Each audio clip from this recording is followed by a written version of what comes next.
write down everything. What do you want them to look like? What mental health issues do they have? Do they have mental health issues?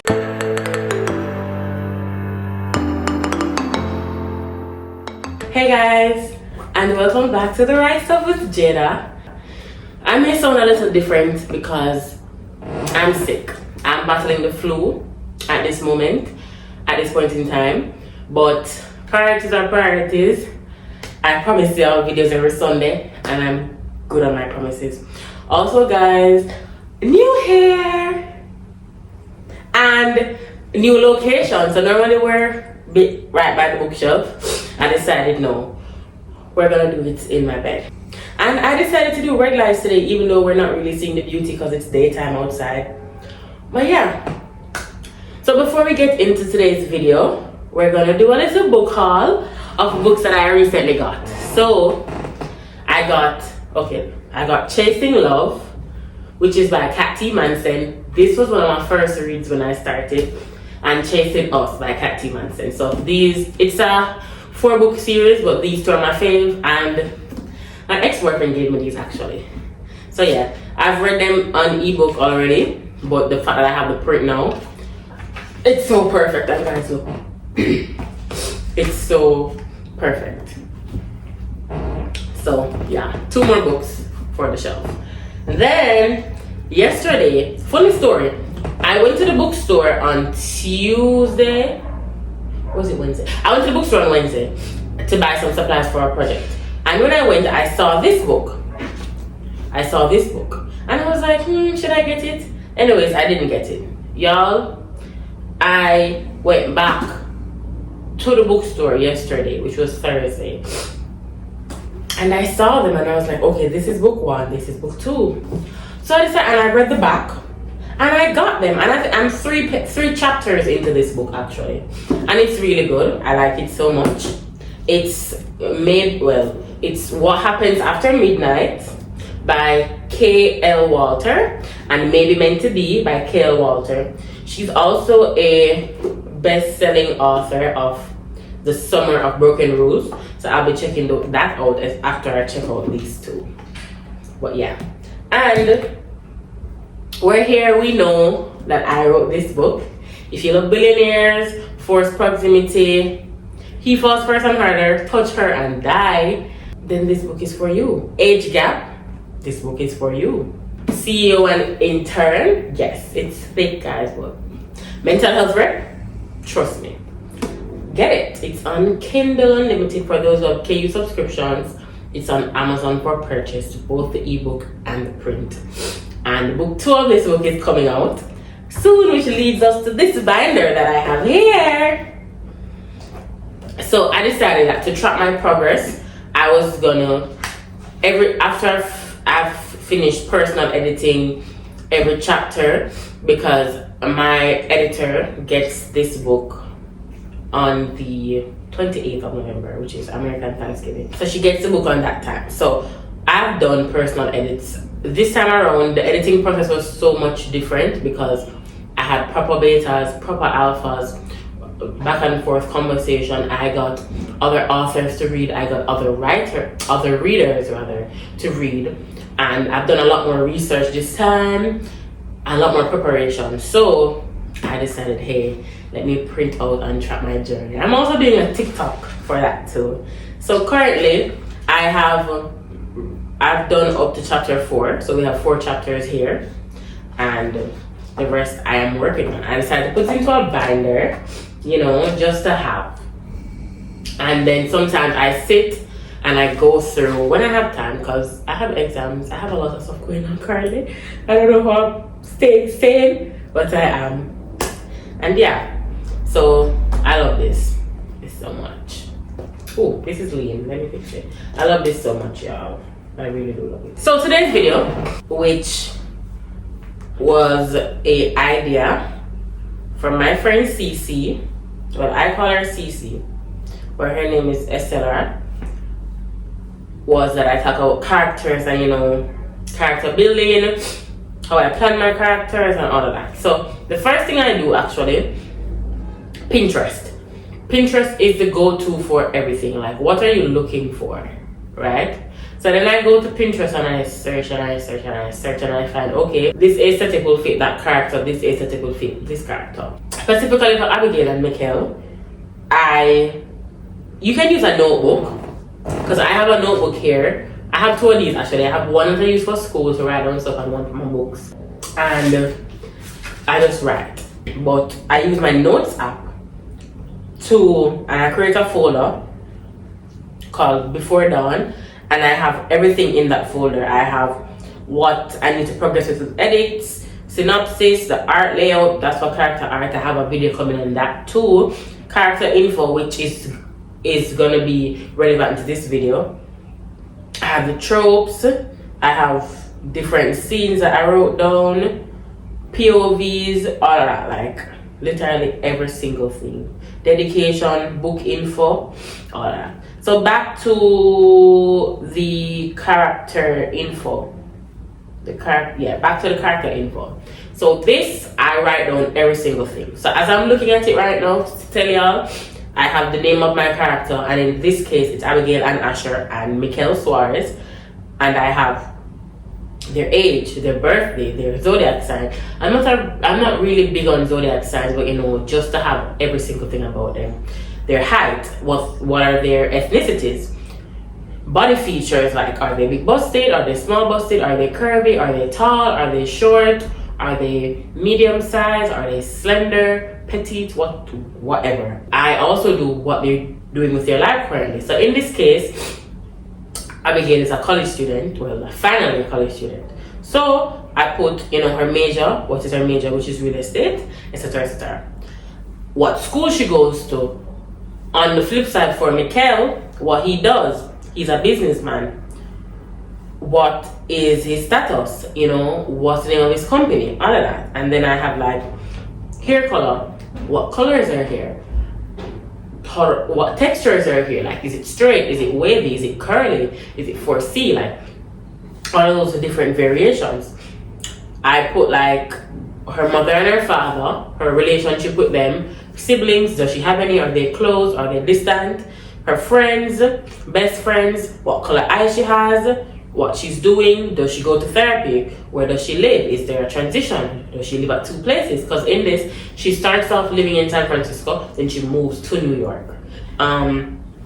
Even her work shift when she picks up a job, so it can all flow into the story, and all of this makes the story not only consistent but real. Because a lot of times I read books and it's kind of like, it's so unrealistic, because there's no way that this person works and this person is an adult, but they have so much time on their hands. So you kind of have to incorporate all of those. And I do the same for Mikkel. Age, birthday, sign, ethnicity, hair color, whatever, his friends, all of that. So that's just really how I plot down the characters and things about them, so I can keep it consistent. Because consistency is key. Like, when you're writing, readers can tell whether you're being consistent or not. Because I remember beta reading, in the start Abby had green eyes, but then going down it changed to brown, and someone was like, hey, whatever. So I had to go and keep it consistent, which is also why it's good to keep your notes, whether you want to keep it digitally or you want to keep it manually. It's always good to keep your notes. It's always good to keep your notes, because you can follow through and you can also change anything you want to change. Because what if you're like 20 chapters down the line and you decide, hey, you don't want her to look like this anymore. Okay, you're going to remember exactly what she looked like, and then you're going to change it. You get me? And incorporate everything. Yeah, so that's really how it goes when you're plotting characters and all of that. And it's super, super important that you write everything down. Like, I cannot stop stressing the fact that we need to write every single thing down, because one, consistency makes a story flow better. It makes the flow so much better, as well as it tells your readers that, okay, this person knows what they're talking about. This person put a lot of planning into their books, right? So it really tells your reader all of that. It tells your reader all of that. The next thing when it comes to characters is, what do you, aside from what do you want them to look like, is it something that's realistic? Because oftentimes, for example, Green eyes. Abby's ethnicity is black. It's not oftentimes that you find black people with green eyes. What did I have to do? I had to research to say, okay, can black people have green eyes? Because I didn't know that. Because the normal color of eyes that you see black people with is brown, dark brown, black, light brown. You don't really see black people with like green eyes, blue eyes. So, I had to research that. You have to make sure that certain things work. And this even ties into writing scenes. And a tricky thing with me, what I write, for the first 2 books in the series, the age between the characters is a big gap. Because it's 10 years for Azaria, 10 years for Abby. For book 3, it's like 4 years gap. And for book 4, I think they have like a 5-year or 2-year gap. One to the 2. So it also, when it comes to characters now, you also have to think about, okay, write the characters like what they are. This is a 23, 24-year-old person. You have to write the characters for what they are. And if he's 30 odd, you have to write it to fit that age group. Because sometimes I see, like, there's no 34-year-old man. In my book, Mikhail, Dylan, they're 33, they're businessmen, they're rich, they're billionaires, they run the city, basically. All of the men in the friend group, they basically run, It's very unrealistic when people don't put in like, okay, these people are busy. Get what I mean? Like, it's romance, yes, but you have to add a realism through your characters. Because one way that I do it is that, for example, with Abby knows that Mikhail is busy. Does it bother her? Of course it does. Do they talk about it? Yes, they do. And what does he do? He makes it so that, okay, he can fit his schedule around this, because what? He loves this girl, he wants this girl. And she, on the flip side, knows that, okay, he's working, he gives her everything she could ever desire plus more. So, you get me? So we have to kind of tie our characters when it comes to realism, as well as chemistry and romance. It's so important. Like, these are people on paper, so you're probably wondering, like, what is Jada going on about? It's really, really, really important. It's really important to add chemistry and to add like a proper meat. Because when I was doing the after hours rewrite, I had to really think and say, Jada, these characters were so dead. Thank God you rewrote and added a little spark to them. You get me? So yeah, I have to add chemistry. And to add chemistry, one way is flirting, banter, like the way how you describe them. For example, every time Mikhail sees Abby or Abby sees Mikhail, even before they officially met, because I'm not gonna spoil too much, but even before they officially meet, we have to literally look and we have to say, okay, you're going to put it like they're in a room full of people, but somehow, some way, Mikhail is the one that she sees. Somehow, some way, Abigail is the one that he sees. So we have to put it in that way so that the readers know that, yes, there's something there. Because even with After Hours, and I've seen a lot of people point it out, was there like, Jada, from they were in the bar, I knew that something was going on between them. From they were in the bar, from they were in the club. And that's how you kind of have to, for people who are writing series, you kind of have to drop some hints somewhere. Because I'm pretty sure by the time people who read book 1 knew that book 2 was either going to be about Mikhail or it was going to be about Ronan. People knew that.